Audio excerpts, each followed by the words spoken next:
आज हम topic start करने जा रहे हैं, वो है सामाजिक मनोविज्ञान, सोशल साइकोलॉजी। देखिए, समाजशास्त्र की ब्रांचेस हैं। ब्रांचेस, पेड़ देखा है आप लोगों ने? जो पेड़ होता है उसकी शाखाएं होती हैं, एक इधर इधर करके। इस तरीके से हम पेड़ देखते हैं ना, कोई भी, तो उसकी ब्रांचेस, फिर उसकी सब ब्रांचेस। इस तरह समाजशास्त्र रूपी एक ट्री है, उसकी ब्रांचेस है। ब्रांचेस मतलब शाखाएं। शाखाएं इन द सेंस जिसमें उसका उसी परिप्रेक्ष्य में अध्ययन किया जाता है। जैसे अभी तुम अपराध शास्त्र पढ़ोगे, महिलाओं का समाजशास्त्र पढ़ोगे, औद्योगिक समाजशास्त्र पढ़ेंगे हम। अभी तक हम सिर्फ समाजशास्त्र को जानते थे, लेकिन अब धीरे धीरे हम इससे जुड़े अन्य विज्ञानों के बारे में समझेंगे। उसी ब्रांचेस में एक आता है सोशल साइकोलॉजी, यानी सामाजिक मनोविज्ञान। सामाजिक जो मनोविज्ञान है, अगर बाई चांस अभी मैं सामाजिक हटा दूं और सिंपल से शब्दों में, साधारण शब्दों में आपसे बात करूं मनोविज्ञान की, मनोविज्ञान साइकोलॉजी, जब हम मनुष्य के व्यवहार का, ह्यूमन बिहेवियर के ऊपर अध्ययन करते हैं, उसको जानने की कोशिश करते हैं। देखो साइकोलॉजी क्या है, कई बार हम कहते हैं, कुछ उदाहरणों से आप लोगों को बताती हूँ। जैसे कुछ लोग डिस्टर्ब से होते हैं, सर्दी में ज्यादा कम कपड़े पहनते हैं और गर्मी में बहुत ज्यादा कपड़े पहन लेते हैं, तो हम कहते हैं ये तो कुछ पागल है। सीधा साधा शब्द, ये पागल हो गया क्या? ठीक है, किन्हीं लोगों के लिए हम इन शब्दों का इस्तेमाल करते हैं। फिर कोई व्यक्ति सड़क पे जा रहा है, जोर जोर से चिल्लाने लगे, तो हम कहेंगे ये पागल है क्या, कैसे चिल्ला रहा है। ठीक है, फिर कोई बीच, जो रेलवे ट्रैक होता है उसके बीच में जाके बैठ जाए आराम से और अपनी दुकान लगा ले, तो हम कहेंगे ये पागल है क्या, ट्रेन आएगी और ये मर जाएगा ट्रेन के नीचे आके। वास्तव में साइकोलॉजी शब्द जो आया है, जिसे हम मनोविज्ञान कहते हैं, वो व्यक्ति के व्यवहारों का, हमारे ह्यूमन बिहेवियर का जो स्टडी होती है, उसको हम साइकोलॉजी बोलते हैं। अब हमारे सामने आया है एक नया टॉपिक, सोशल साइकोलॉजी, सामाजिक मनोविज्ञान। जब हम मनुष्य के व्यवहार का अध्ययन समाज के संदर्भ में करते हैं, ध्यान से समझना, जब हम ह्यूमन बिहेवियर, ह्यूमन रिलेशन, यानी मानवीय व्यवहार और मानवीय संबंधों का अध्ययन जो करते हैं, समाज के संबंध में करते हैं, समाज को आगे रखकर करते हैं, तो उसे कहा जाता है समाज मनोविज्ञान या सामाजिक मनोविज्ञान। फिर से रिपीट कर रही हूं कुछ उदाहरणों के साथ। जब हम मनुष्य, देखो हम मनुष्य हैं, ठीक है, और हम ट्रेवल कर रहे हैं बस में, रेलगाड़ी में। आपने कोटद्वार से टिकट लिया और आप दिल्ली जा रहे हैं, ठीक है, सिंपल टिकट लेके बैठ गए। फिर आपकी बर्थ पे इधर भी कुछ लोग बैठे हैं, सामने की साइड भी कुछ लोग बैठे हैं। अब तो खैर एक हमारे पास एक ऐसी युक्ति आ गई है जिसमें हमें कुछ दिखाई नहीं देता है, बस वही दिखाई देती है, वो है मोबाइल। हम अपना पिन लगाया, कानों में हेडफोन लगाया और बस मस्त दूसरी दुनिया में पहुंच जाते हैं। लेकिन अगर हम जर्नी करते हैं, कई बार मैंने लोगों को ऐसे समूहों को देखा है जो इतने माहिर होते हैं बात करने में, वाक्पटुता उसको बोलते हैं, चपलता बोलते हैं, कि वो सामने वाले से अनायास ही खूब सारे रिलेशन डेवलप कर लेते हैं। अरे भाई साहब, आप कहाँ से आए हैं? अच्छा आप मेरठ से हैं? भाई साहब हम तो कोटद्वार से हैं, पिछले 7 साल से हमारी ऐसी जर्नी चल रही है, हम बिजनेसमैन हैं, माल लेने अपना दिल्ली जाते हैं। अच्छा आपकी भी इस चीज की दुकान है ऑटो पार्ट्स की? लो जी, मेरी भी यही दुकान है। साइकोलॉजिकल एक दूसरे को पहचानना, किस तरीके से उन्होंने टैकल किया, किस तरीके से उन्होंने उनके साथ रिलेशनशिप डेवलप करी। ध्यान रखना, जब हम समाज के साथ संपर्क में आते हैं और जो ह्यूमन बिहेवियर, कुछ लोग हम कहते हैं बहुत शांत होते हैं, चुपचाप, उनसे आप कैसे हैं? कोटद्वार से। शाय नेचर हम जिनको बोलते हैं, किन लोगों को हम कहते हैं ये तो बड़े एक्टिव है, ठीक है, अरे चाय वाले भैया आओ, आंटी को भी पिलाओ, मुझे भी पिलाओ। ह्यूमन नेचर होता है, कोई शांत होता है, कोई चपल होता है, कोई एकदम से टॉकेटिव बोलते हैं हम जिसको, बातूनी, जिसका तो मन ही नहीं लगता वो सोचता रहता है अच्छा ये नहीं बात कर रहा, अब इसको अब ये बात करेगा, ठीक है। ह्यूमन बिहेवियर है वो, तो कोई शांत होता है, कोई हंसमुख होता है, किन्हीं के चेहरे से हमें अनायास ही पता चल जाता है। किसी लोगों का गंभीर चेहरा होता है, भाई साहब समोसे कैसे हैं, अच्छे मतलब उनकी खुशी भी उनके चेहरे से ऐसा लगता है कि वो बड़े नाराज होकर बोलते हैं अच्छे हैं, मिर्च अच्छी है। और बहुत से लोग बड़ा मजा आ गया, समोसे तो बहुत ही टेस्टी थे, चटपटे थे। टोटल जो मतलब आता है साइकोलॉजी से आता है। इवन हम कहते हैं इसको साइकेट्रिस्ट की जरूरत है। कोई व्यक्ति है, हम कहते हैं इसे तो साइकेट्रिस्ट के पास ले जाना पड़ेगा, क्योंकि हम कहीं ना कहीं जो ह्यूमन बिहेवियर होता है, ह्यूमन बिहेवियर भी हमें लगता है कि नॉर्मल है, साधारण है, सभी इसी तरह का बिहेवियर करते हैं। कुछ हमें एबनॉर्मल प्रतीत होता है कि सब लोग इस तरह का व्यवहार नहीं करते हैं। हम कहते हैं इसको साइकेट्रिस्ट के पास जाना चाहिए। साइकेट्रिस्ट क्या करता है? हम साइकेट्रिस्ट के पास क्यों जाते हैं? कोई बताएगा मुझे? बताओ, हम साइकेट्रिस्ट के पास क्यों जाते हैं या किसी व्यक्ति को क्यों ले जाते हैं? कई बार हम व्यक्ति से कहते हैं ये डिप्रेशन में आ गया, ये तो सुसाइड करने जा रहा था, हमने इसको बचा लिया। साइकेट्रिस्ट, एक बात बताऊं तुम्हें, मैं कह रही हूं इस क्लासरूम में बहुत सारी तुम्हें ऐसी चीजें सीखने को मिलेगी, ऐसे अनुभव, एक्सपीरियंसेस मिलेंगे जो तुम्हें बाहर नहीं मिलेंगे। देखो साइकेट्रिस्ट जो होते हैं वो दवाई बहुत कम देते हैं, वो अपनी बातों से ही, उनके अंदर सहजता इतनी होती है कि अपनी सहजता से वो पूरे सामने वाले व्यक्ति का स्कैन कर लेते हैं, इसके दिमाग में क्या चल रहा है, इसके पीछे जो ये सुसाइड करने जा रहा था इसके पीछे क्या क्या कारण थे, वो सब ट्रैक कर लेता है।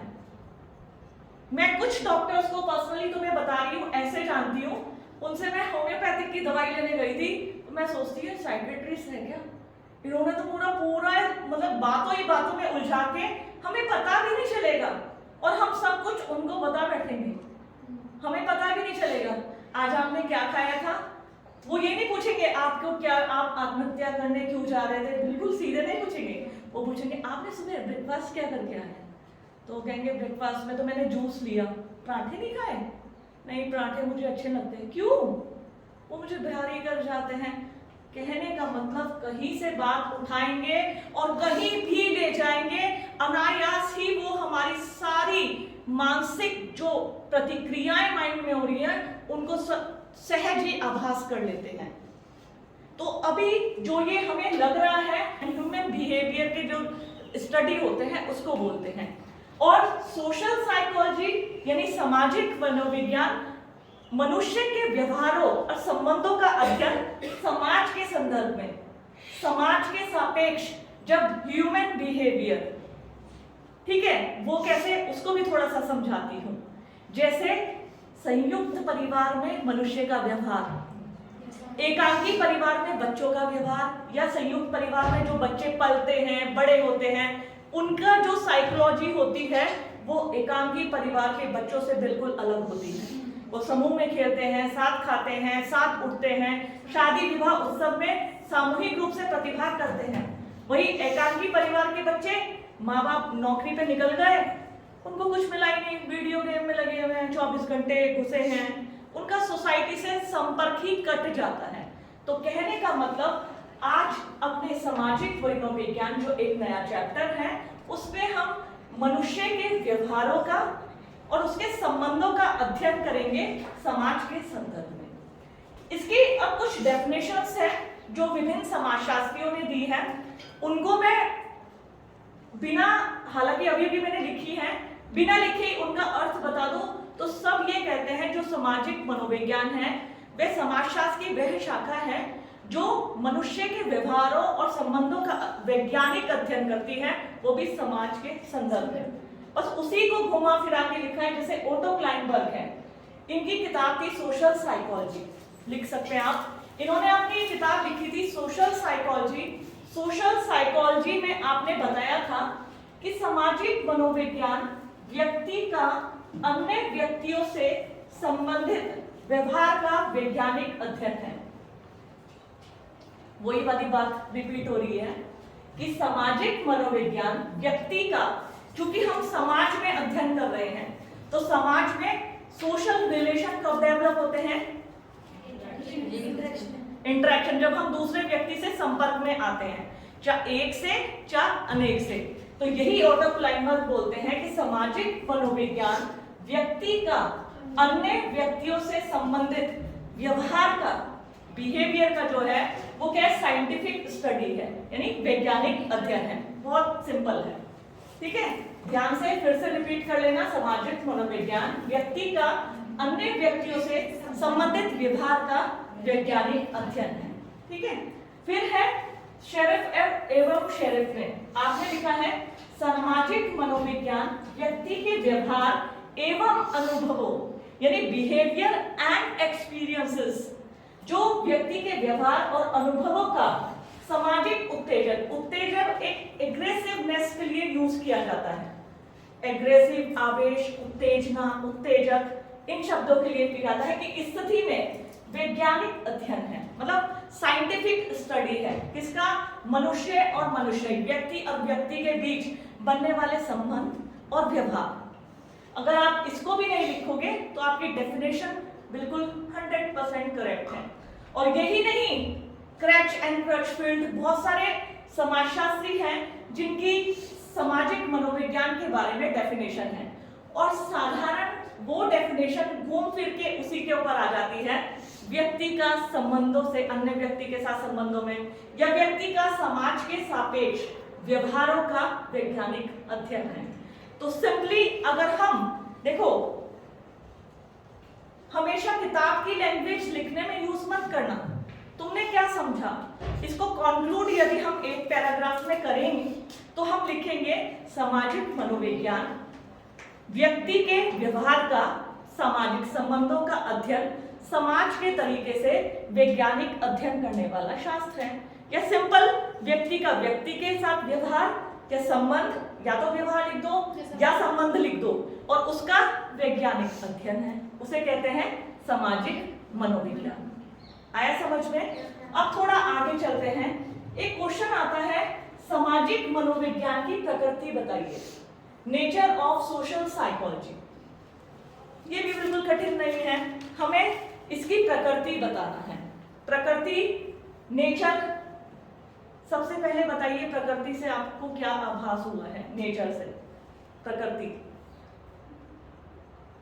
मतलब फिर कैसे कैसे प्रकार, ये कैसा है? कैसा स्वभाव है ना, इसका प्रकृति कैसी है इसकी, ठीक है।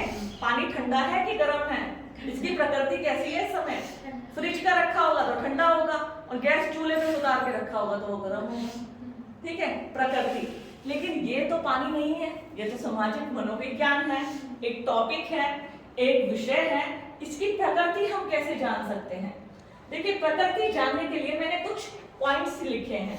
वैज्ञानिक पद्धति, आनुभाविकता, वस्तुनिष्ठता, प्रामाणिकता, भविष्यवाणी और सार्वभौमिकता।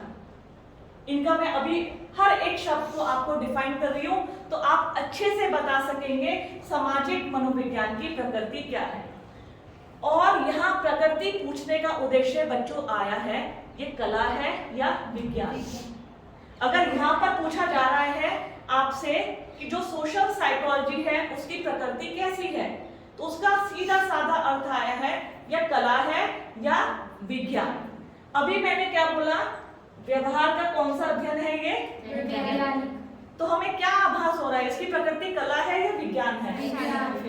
सबसे पहले तो यही हमारे सामने प्रमाणित हो जाता है जब हम अपनी डेफिनेशन में, परिभाषा में बता रहे हैं कि मनुष्य के व्यवहारों और संबंधों का समाज के संदर्भ में वैज्ञानिक अध्ययन सामाजिक मनोविज्ञान है, तो हमें सहज ही आभास हो जाता है इसकी प्रकृति क्या है? वैज्ञानिक है, वो कलात्मक नहीं है, वो वैज्ञानिक है। अब हमें प्रूफ करना है कैसे? जैसे मैथमेटिक्स में हम टर्म यूज करते हैं, left side equals to right side, hence proof. ऐसे हमें यहाँ प्रमाणित करना है क्यों इसकी प्रकृति वैज्ञानिक है। सबसे पहले वैज्ञानिक पद्धति, इसे बोलते हैं साइंटिफिक मेथड। देखो, हमारे समाजशास्त्र में ना तो स्केल है जिसे हम कहते हैं, इंचों में, फिटों में, मीटर में नापते हैं कि इस व्यक्ति का जो व्यवहार है कितने मीटर है, कितने मीटर अच्छा है और कितने मीटर बुरा है। ना तो किलो में नाप सकते हैं कि 4 किलो तो इसका व्यवहार अच्छा है और 50 किलो बुरा, ऐसे भी नहीं कर सकते। लेकिन वास्तव में हमारे पास कुछ स्केल्स हैं। वो मेजरमेंट वाले स्केल वैसे ना होकर कैसे हैं, जैसे हम कई बार न्यूज़पेपर में पूछा जाता है, आप जो हमारी वर्तमान सरकार है उसकी कार्यप्रणाली से खुश हैं या नहीं हैं। अगर आप खुश होंगे तो आप लिखेंगे हाँ पे क्लिक दबाएंगे, अगर आप खुश नहीं हैं तो आप लिखेंगे नहीं। और कई बार न्यूट्रल लोग होते हैं, ना वो खुश होते हैं ना दुखी होते हैं, तो वो बीच में ही इसको छोड़ देते हैं। ये भी स्केल है, ये भी मीटर है। बोगार्डस का सामाजिक दूरी पैमाना, ये मैं आगे आपको बहुत विस्तार से पढ़ाऊंगी रिसर्च में। इन सब चीजों से हम बता सकते हैं कि व्यवहारों को भी मापा जा सकता है। सौतेली माँ के आने से पहले बच्चे का व्यवहार, सौतेली माँ के आने के बाद बच्चे का व्यवहार, क्या बच्चे के व्यवहार में कोई परिवर्तन हुआ है? अगर हुआ है तो सौतेली माँ को उसके व्यवहार के बदलते स्वरूप के लिए जिम्मेदार मान लिया जाता है। तो ऐसा नहीं है हमारे पास स्केल नहीं है, बाट नहीं है जिसे हम मीटर या मेजरमेंट कहते हैं। हम समाजशास्त्र में कुछ ऐसी पैमानों को यूज करते हैं जिसके माध्यम से रिसर्च या अध्ययन किया जाता है।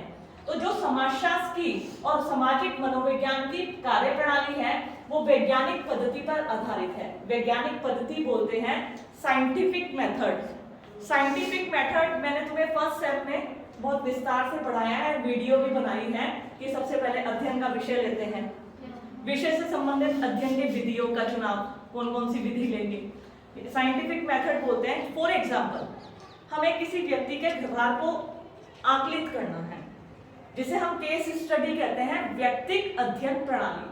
हमें किसी एक व्यक्ति के बारे में जानना है, उसे बोलते हैं केस स्टडी। हिंदी में बोलते हैं व्यक्तिक अध्ययन प्रणाली। हम नहीं जानते वो व्यक्ति कैसा है, सबसे पहले वो टॉपिक हमने किसी एक प्रॉपर व्यक्ति को ले लिया, उससे संबंधित हमने जानकारियों को इकट्ठा करने के लिए अध्ययन की विधियों को लिया। साक्षात्कार, हम उससे कुछ क्वेश्चन पूछ सकते हैं।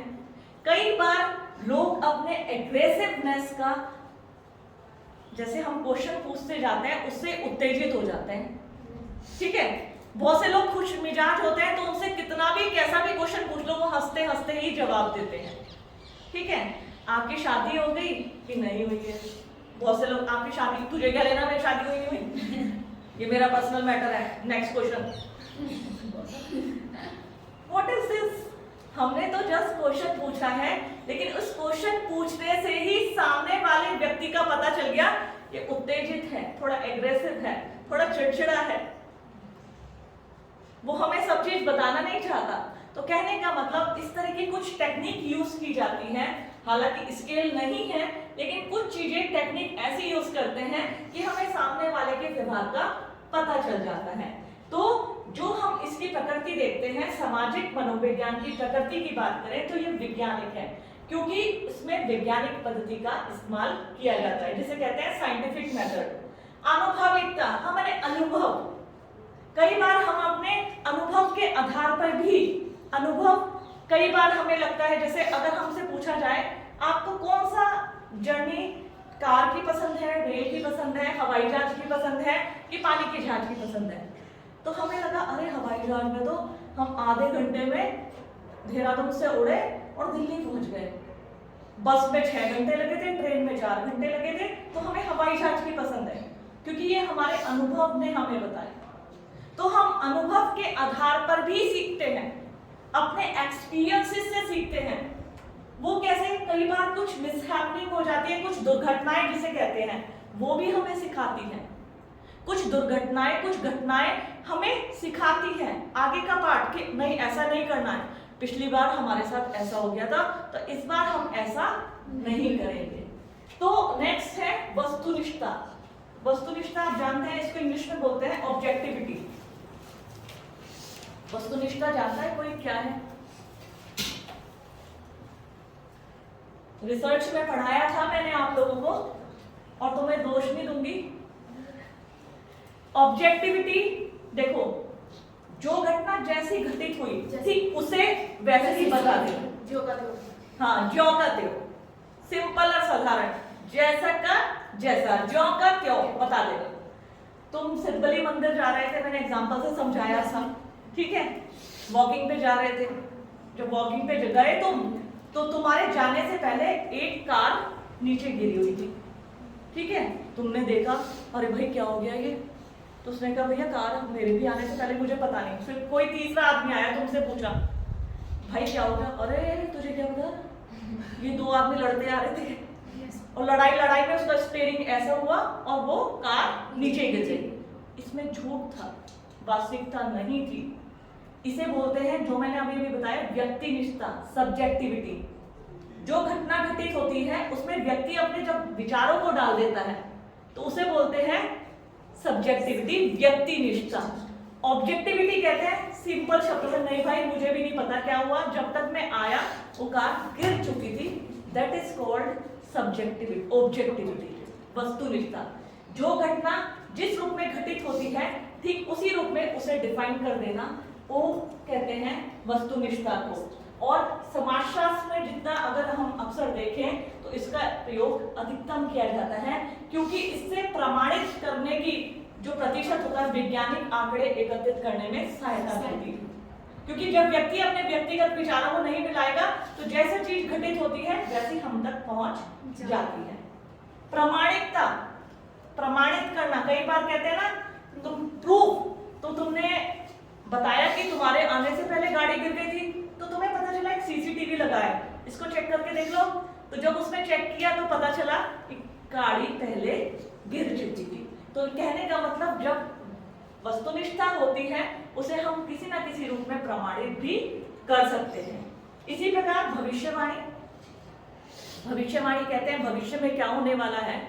क्योंकि हम उस सोसाइटी की बात कर रहे हैं, उस समाज की बात कर रहे हैं जो ह्यूमन बिहेवियर के ऊपर रिसर्च किया जाता है, हमारे सोशल रिलेशनशिप के ऊपर। तो इसमें क्या है, जब हम वैज्ञानिक पद्धति का इस्तेमाल करते हैं तो वो भविष्यवाणी करने में भी सक्षम होते हैं। फॉर एग्जाम्पल, जैसे मैंने अभी बताया था सौतेली माँ का, अगर सौतेली माँ का बच्चे के साथ व्यवहार अच्छा रहे तो वो अपराधी प्रवृत्तियां उसमें नहीं बना सकती। इसी प्रकार संयुक्त परिवार, एकांकी परिवार की मैंने आप लोगों से बात की थी कि यदि संयुक्त परिवार में बच्चों का पालन पोषण हो तो उनके अंदर सामाजिकता के गुण बशर्ते उसके एकांकी परिवार की अपेक्षा ज्यादा पाए जाते हैं।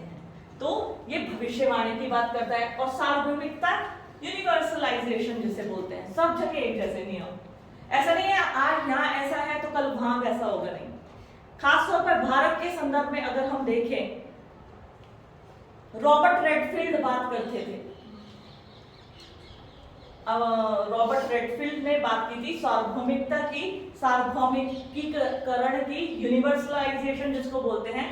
जो नियम जैसे प्रचलित होते हैं, ऐसे नहीं कि संयुक्त परिवार के नियम जो ये हैं यहाँ ऐसे हैं वहां अलग होंगे, ऐसा नहीं होगा।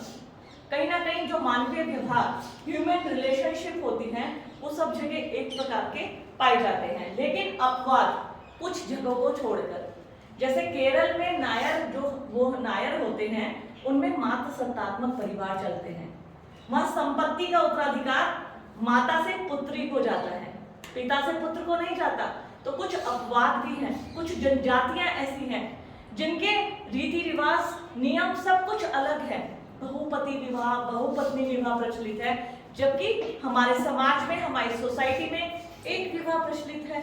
तो कुछ चीजों को छोड़कर वो सार्वभौमिक रूप से पाए जाते हैं। तो इस प्रकार हम कहते हैं कि सामाजिक मनोविज्ञान की जो प्रकृति है वो क्या है, वैज्ञानिक है। आज के लिए इतना ही। क्वेश्चन लिखिए आप लोग।